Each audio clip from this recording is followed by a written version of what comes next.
नमस्कार प्रिय बच्चों, हिंदी साहित्य की इस कक्षा में आप सभी का स्वागत है। रीतिकाल में मतीराम सतसई का अद्वितीय स्थान है।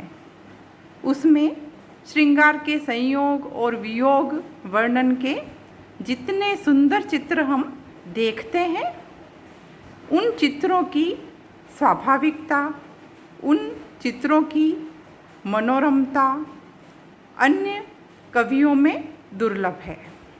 इसीलिए मतीराम सतसई एक अलग ही महत्व रखती है।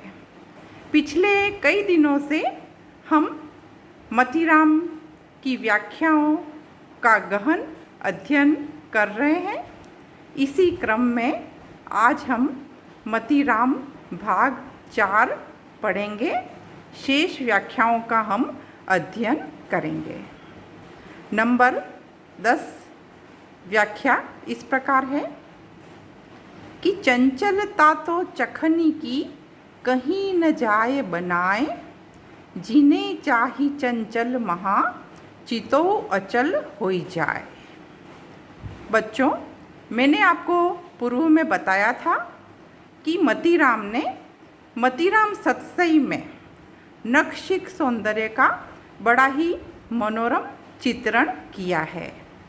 नखशिख सौंदर्य के अंतर्गत उन्होंने नायिका के जो नेत्र हैं उसके सौंदर्य, उसकी बनावट, उसके कटाक्ष, उसकी चंचलता आदि सभी का कई तरह से, अलग अलग तरह से बड़ा सुंदर चित्रण उन्होंने यत्र तत्र किया है।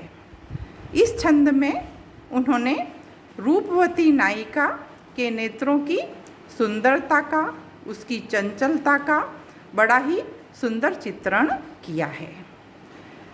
देखिए आप छंद कि चंचलता तो चखनी की कहीं न जाई बनाए। चखनी का तात्पर्य है आँखों की।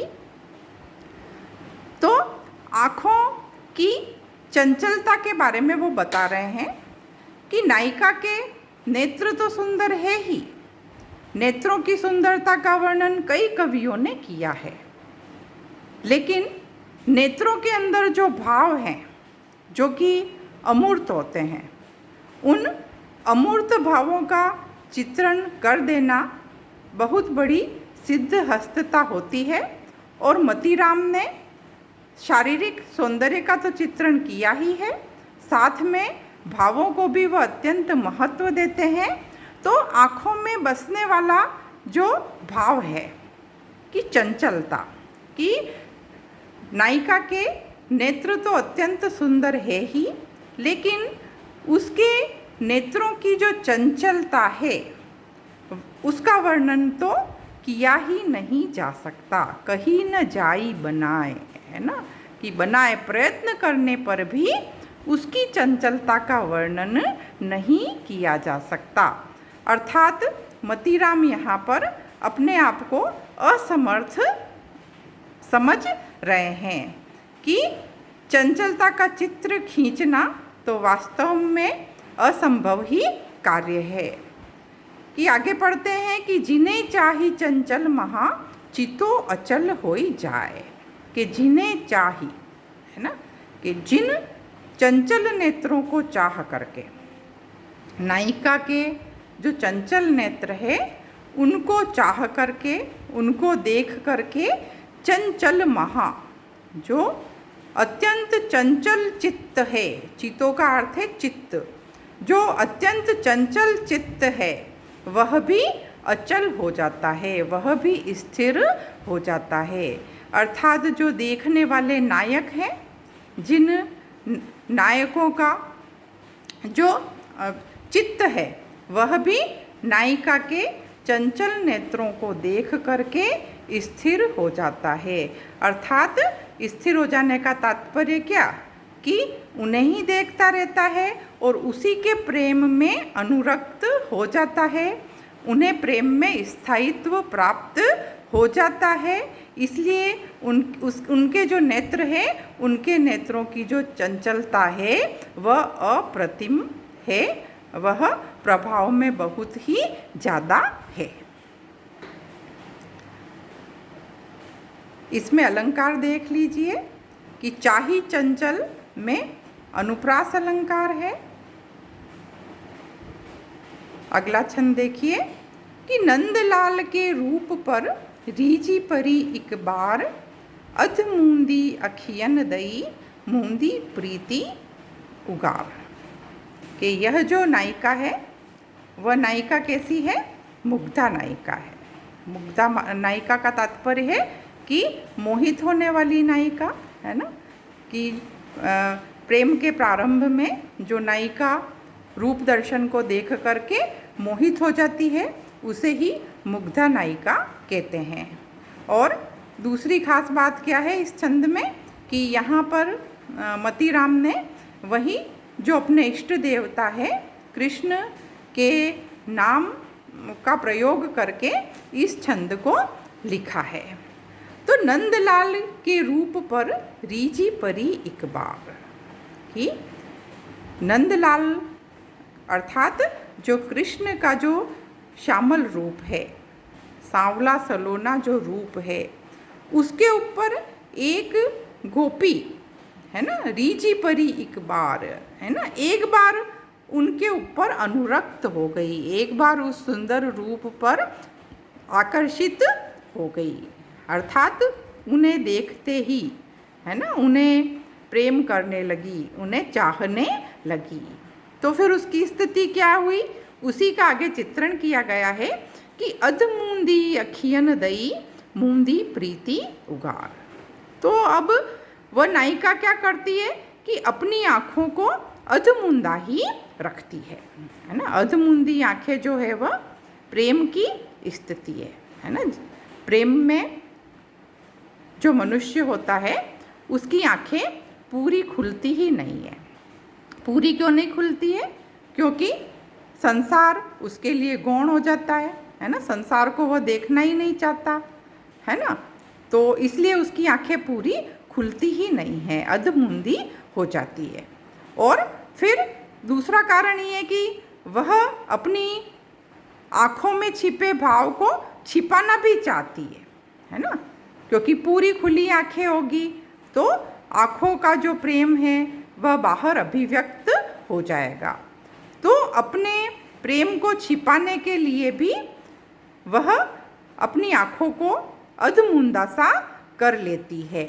लेकिन फिर भी मूंदी प्रीति उगार, लेकिन आँखों के अधमुंदा होने पर भी प्रीति जो है वह प्रकट हो ही जाती है ना। नायिका तो सोचती है कि आंखें बंद करने पर क्या होगा, प्रीति प्रकट नहीं होगी, लेकिन उसकी अधमुंदी आंखें तो और भी ज़्यादा उसकी मनोदशा का बखान कर रही है, उसकी मनोदशा को बता रही है कि निश्चित रूप से इसके आँखों में स्नेह है, ये किसी के प्रति आकर्षित हुई है।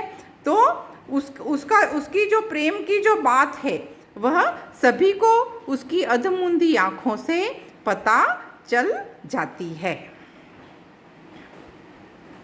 इसमें अलंकार वही अनुप्रासिकता है कि अधमुंदी अखियन में अनुप्रास अलंकार है। अगला छंद देखिए कि रात्यों दिन जागती रहे अगनी लगनी की मोही, मोहिय में बसतु है आंचन पहुँचती तोही। बच्चों, रीतिकाल की जब मैंने प्रवृत्तियाँ पढ़ाई थी तो आपको बताया था कि मतीराम ने श्रृंगार रस के अंतर्गत संयोग के साथ साथ किस तरह से वियोग रस के भी बड़े सुंदर चित्र उन्होंने खींचे हैं। प्रस्तुत जो दोहा है वह विप्रलंब श्रृंगार का है और इसमें विरह का बड़ा स्वाभाविक चित्रण किया है ना। बिना किसी लाग लपेट के, बिना किसी बनावट के, है ना, जो हृदय की जो भावना है उनको अभिव्यक्त किया गया है कि रात्यों दिन जागती रहे अग्नि लगनी की मोही। ये रात्यों दिन जागती रहे। अग्नि लगनी, अग्नि लगनी यानी जो आग की जो लगन है ना, वह मेरे चित्त में, मेरे हृदय में रात दिन लगी रहती है। अर्थात प्रेम की अग्नि जो है, प्रेम रूपी अग्नि जो है, वो मेरे मन में रात दिन लगी रहती है। अर्थात रात दिन में मेरे मन में प्रेम की ज्वाला प्रज्वलित होती रहती है। मैं प्रेम ही करती रहती हूँ अपने हृदय में। लेकिन मोहिय में बसतु है, आंचन पहुँचती तो ही। अगली पंक्ति में नायिका जो है वह नायक को उपालंब दे रही है कि आग भी कहाँ लग रही है, हृदय में लग रही है, और प्रियतम भी कहाँ बसा है, ही में बसा हुआ है, हृदय में बसा हुआ है प्रियतम, है तो। और आग भी हृदय में ही लग रही है, दोनों हृदय में ही है। लेकिन आग न पहुँचती तो ही, हृदय में रहने पर भी तुझ तक वह प्रेम की जो आग है वह तुझ तक नहीं पहुँच रही है। अर्थात जो हृदय में विरह की पीड़ा का जो एहसास है वह तुम समझ नहीं पा रहे हो। तो ये कितने आश्चर्य की बात है कि जो हृदय में रहता है उसे तो प्रेम का, विरह का अच्छी तरह से पता चल जाना चाहिए, पीड़ा को पहचान लेना चाहिए। लेकिन यहाँ पर तो बड़ा विरोधाभास है कि जो हृदय में रहने वाला है वही इस पीड़ा से क्या है, अनजान है, और वह उसे समझ नहीं पा रहा है। तो बच्चों, यहाँ पे एक प्रकार से उपालंब दिया है नायिका ने। उपालंब भी एक प्रकार से विरह वर्णन के अंतर्गत आता है कि अतिशय प्रेम में ही उपालंब दिया जाता है। और यहाँ पर जो है हम अलंकार देख लेते हैं। अग्नि लगनी में रूपक अलंकार है, और छंद इसमें दोहा छंद है, और जिसमें कि 24 मात्राएं होती है और 13-11 पर यति होती है। सभी छंदों में साहित्यिक ब्रिज भाषा का प्रयोग किया गया है, और स्वाभाविकता, सहजता इन सभी छंदों की विशेषता है। चाहे वो संयोग श्रृंगार का वर्णन हो, चाहे वो वियोग श्रृंगार का वर्णन हो, इनमें जो अन्य रीतिकालीन कवियों की तरह से ऊहात्मकता, असंगतता जो दिखाई देती है वो इन छंदों में कहीं नहीं है, और यही मतीराम की सबसे बड़ी खासियत है। धन्यवाद।